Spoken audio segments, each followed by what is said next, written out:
ประเทศลาวให้มีอยู่มีกินสร้างประเทศลาวให้สงบปลอดยาเสพติดสร้างประเทศลาวในความฝันของประชาชนลาวที่อยากเป็นแบบสากลนี่เขาไปเฮียนมาแล้ววีซ่าเขาไปเฮียนมาแล้วเขาไปเฮียนในสายลูกหลานไปเฮียนอยู่ใส่เฮียนน้ำหยักกุมพันพี่น้องข้าพเจ้าก็บ่เคยฮู้จักว่ามือนี้สิมาเป็นคนเฮ็ดเพลงออกมาให้คนฟังบ่ฮู้จักไหนข้าพเจ้าสิฮู้บ่แต่ก่อนบ่ฮู้จักคอมพิวเตอร์เห็นคอมพิวเตอร์เต้นออกคุณตัวย่านคอมพิวเตอร์คู่มือนี่ข้าพเจ้าเฮ็ดเป็นเลยดิเฮียนมาจากเดือนนี่พี่น้องข้าพเจ้าเว้ามานี่3 เดือนพี่น้อง3 เดือนเป็นเพลงมาให้พี่น้องฟังถึงแม่นบ่ดีคุณภาพบ่ทัน 100%แต่ข้าพเจ้าก็เฮ็ดได้มาให้พี่น้องฟังผู้เฒ่าเฮ็ดได้ก็ย้อนความพยายามเด้อพี่น้องเด้อผู้เฒ่าบางคนแล่นตายแต่น้ำเมียน้อยมันสิมีหยังมันเป็นแบบนี้แต่ผู้เฒ่าคือข้าพเจ้านี้เอาความสุขมาให้พวกท่านเอาความรู้มาให้พวกท่านเอาการเมืองมาให้พวกท่านเข้าใจเอาความสามัคคีชาติมาให้พวกท่านมาต่อสู้ปกป้องเกียรติศักดิ์ศรีของคนลาวเพื่อรักษาแผ่นดินมันเว้าว่าเห็นบ่เมืองจีนมาสร้างต้นพึ่งเห็นบ่เพิ่นว่าคิงโนมันเมืองจีนมาสร้างอันนั้นของจีนเจ้าภูมิใจอยู่บ่ใดแม่นบ่แบล็คแคนลาวเจ้าภูมิใจอยู่ไสอันของจีนได้เจ้าภูมิใจนั่นรถไฟก็ของมันเฮือนสูงก็เป็นของมันตึกใหญ่ก็เป็นของมันผลประโยชน์ก็เป็นของมันไอ้ลาวจะเฮ็ดหยังไอ้ลาวจะติดยาเสพติดไอ้ลาวจะเป็นหยังเป็นเบี้ยลางเขาเห็นบ่ล่ะไอ้ลาวจะเป็นหยังผิดกันสร้างกันอิสากันบังเบียดกันไอ้ลาวเจ้ามือใดเฮาสิเปลี่ยนทัศนคติอันนี้มือใดเฮาสิปรับตัวเฮาจักเทื่อมือใดเฮาสิตื่นstand up มือใดสิตื่นlevez-vous เห็นบ่battez-vous luttez-vous ลุกขึ้นมา ensemble เห็นบ่ together เห็นบ่นี่ล่ะพี่น้องเอาต้องมาซอยกันจังซี่อันนี้แหละพี่น้องสร้างนรกเป็นบ่ล่ะมีแต่เฮ็ดนรกมีแต่เฮ็ดแนวมันบ่ดีเป็นแบบอย่างบ่ดีให้ลูกให้หลาน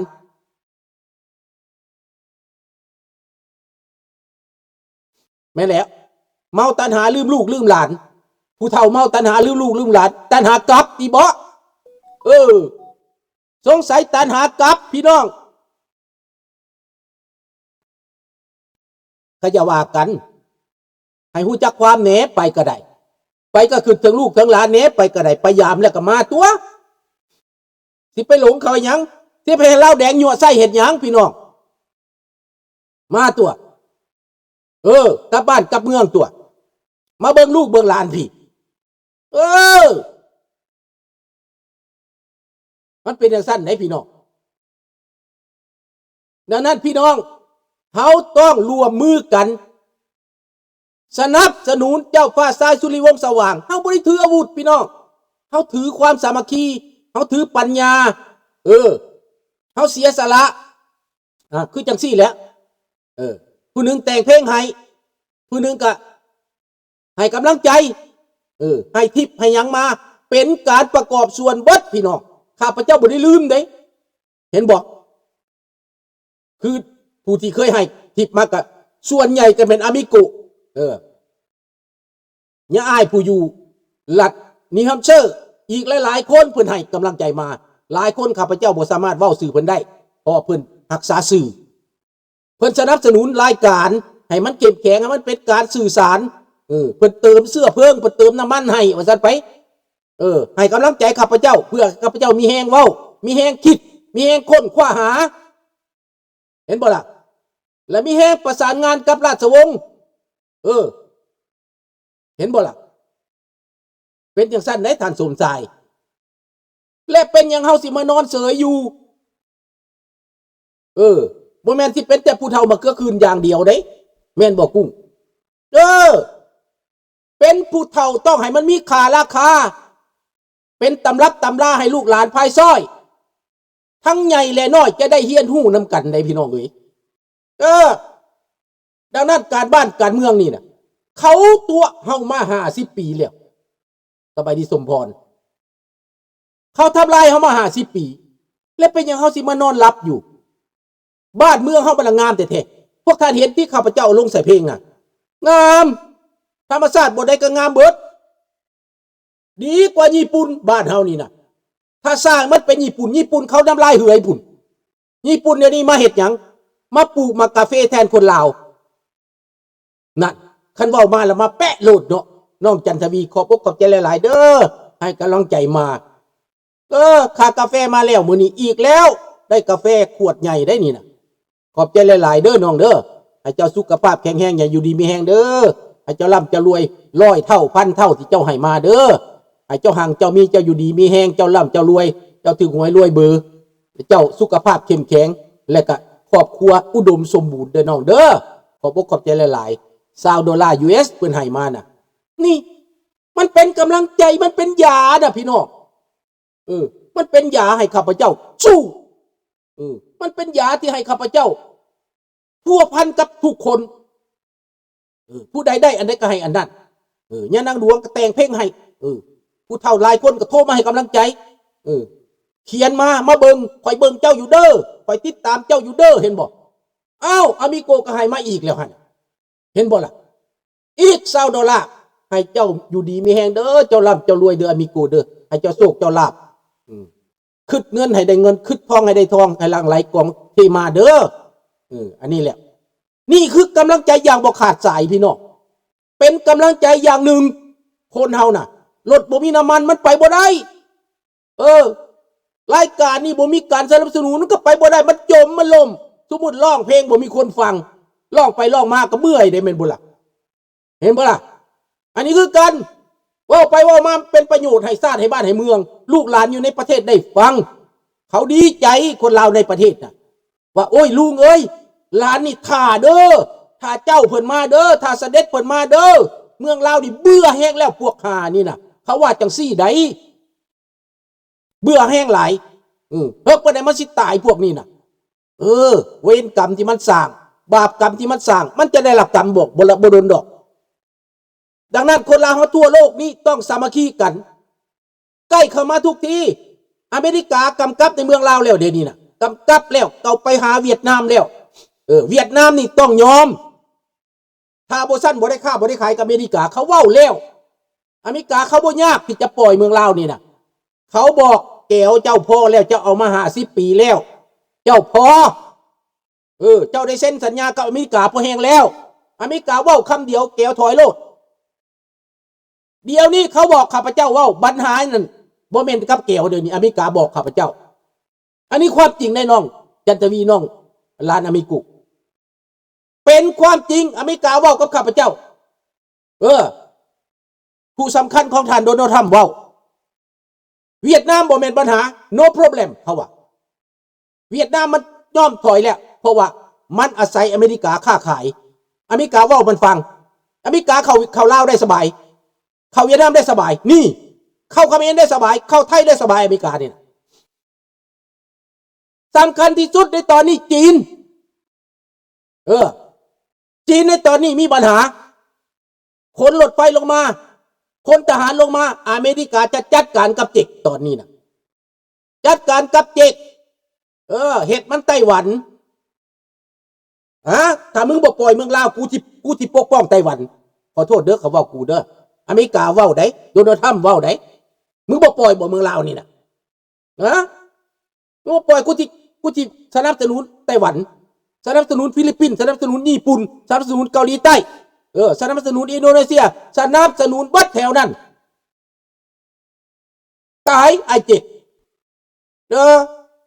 นี่บอนเขาเหตุกันน่ะการเมืองโลกมันกำลังเปลี่ยนไปพี่น้องต้องร่วมใจกันเด้อพี่น้องเด้อเว้าเบิดบ่ได้เด้เว้าเครื่องนึงเว้าที่เขาเว้าให้ฟังนี่น่ะยุทธศาสตร์ของเอเชียแปซิฟิกสวัสดีตาตรายุทธศาสตร์ของเอเชียแปซิฟิกนี้คือประเทศในลุ่มแม่น้ำคลองนี้ต้องเป็นประชาธิปไตยเท่านั้น